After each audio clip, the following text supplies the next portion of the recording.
Alors bonjour à tous, bienvenue dans cette nouvelle émission du point de marché quotidien et hebdomadaire sur l'USD CAD et sur le GBP CAD. Ici François Ablé, Frank Bedford avec la bannière GSTA sur TradingView. Content de vous retrouver en ce jeudi 7 mars. Il est présentement 7h30 ici en Ontario.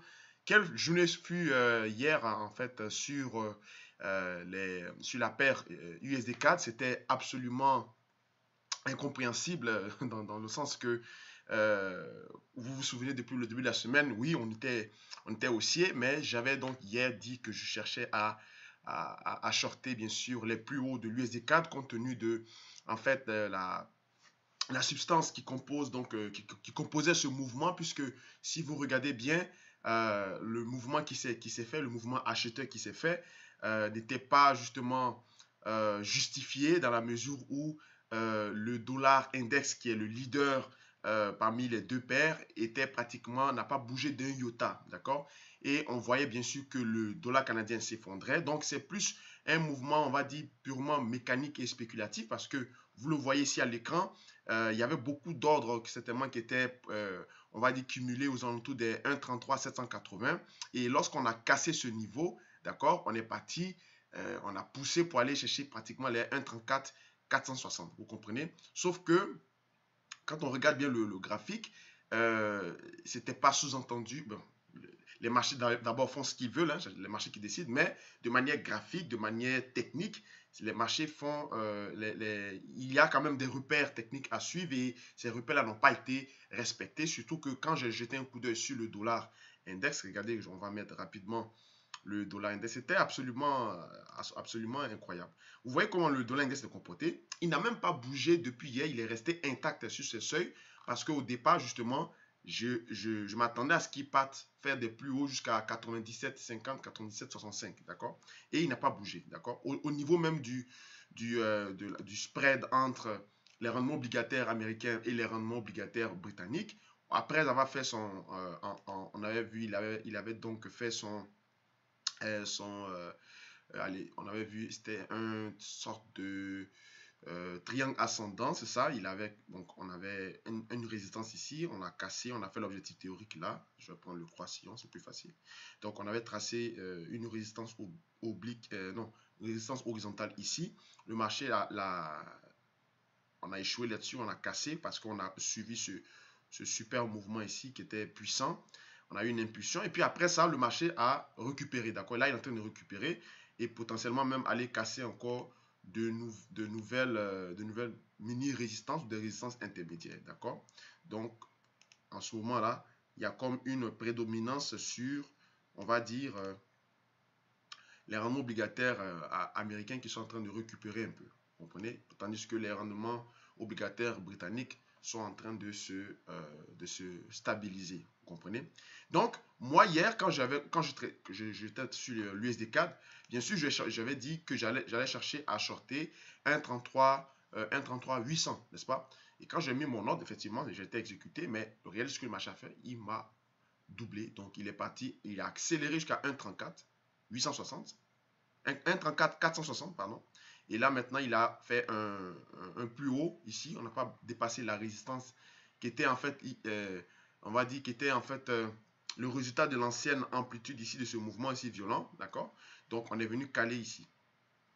Alors, euh, donc, c'est en fait la conséquence du fait que le dollar index, d'accord, n'a pas suivi. Donc, je crois que ça va être rattrapé. Donc, ce mouvement-là sera rattrapé, tenu compte dans la progression de l'USD4 parce que la progression de l'USD4 hier n'a pas été justifiée. Le fait que le dollar canadien se replie fortement. On a eu des propos assez douteux de Stephen Poloz sur les perspectives de la croissance économique canadienne. Donc, il a fait savoir que maintenant, il est question de neutralité, d'observation avec plus de conciliation de l'économie canadienne, aussi au niveau du rythme de l'inflation.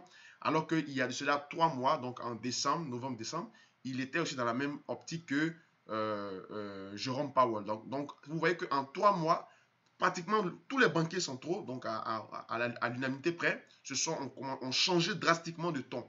Et ça, c'est donc bien sûr inquiétant. Vous avez vu que les indices au niveau du S&P, on est pratiquement à la sortie On va le mettre rapidement, même si ce n'est pas l'objet de notre étude aujourd'hui ce matin, mais c'est quand même important de regarder aussi rapidement les indices. Vous voyez, on est pratiquement à la sortie de ce canal ici. Donc, faites gaffe, apprêtez-vous quand le marché sort. Vous savez ce qu'il vous reste à faire, je n'ai pas besoin de vous le mentionner. Voilà, on va dupliquer l'objectif théorique ici. OK. Donc, ça, c'est l'objectif théorique. Donc, voici le seuil qu'on va surveiller éventuellement. D'accord, 2700. Voilà, vous comprenez. Donc, tout le monde est pratiquement à les yeux rivés sur tous ces... Vous voyez, parce que c'est ce que j'évoquais la dernière fois, on est pratiquement... La plupart des marchés ont fait des plus hauts, des plus hauts, des plus hauts, et on est maintenant à des niveaux d'attente. C'est comme s'il y a quelque chose qui doit se passer, il y a un déclic. Demain, on a les NFP, d'accord, les chiffres de l'emploi, mais il n'y a pas que les NFP, il y a aussi les chiffres du rythme mensuel des salaires, d'accord. Average hourly. Donc ça, c'est les chiffres du salaire moyen, le rythme mensuel du salaire moyen. Et si on a un scénario dans la mesure où, parce qu'actuellement, les chiffres du salaire moyen sont attendus à la hausse, d'accord. Précédemment, on a fait 0,01% et demain, c'est attendu à 0,3%. Et les NFP sont attendus légèrement à la baisse. Si le scénario reste pareil, c'est-à-dire que si on a une augmentation moyenne du rythme mensuel des salaires et puis du NFP qui va en deçà de ce qui a été annoncé, vous allez voir que les indices vont se mettre à corriger, bien sûr.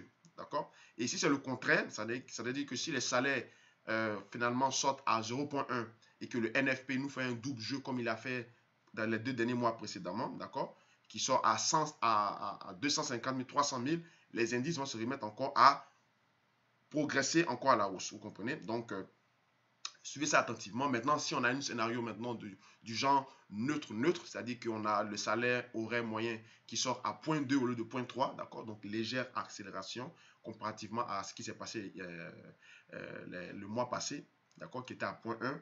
Et puis, le NFP sort, par exemple, on va dire aux alentours des 200 000, 210 000, d'accord? Vous allez voir que les indices vont se remettre aussi à corriger parce que nous sommes dans des phases d'incertitude, d'accord? Si on a un ralentissement des chiffres de l'emploi, les acteurs du marché, je crois, qui vont interpréter ça comme un signal majeur, d'accord? Parce qu'on a vu plusieurs déclarations de banquiers centraux cette semaine. Hier, on a eu Danny Lockhart je crois, Danny Lockhart de la Fed d'Atlanta. On a eu John Williams de la Fed de San Francisco, d'accord? Tous les deux qui sont en fait, qui siègent au conseil des 12 banquiers de la Fed, donc le collège des banquiers centraux de la Fed en fait, aux États-Unis.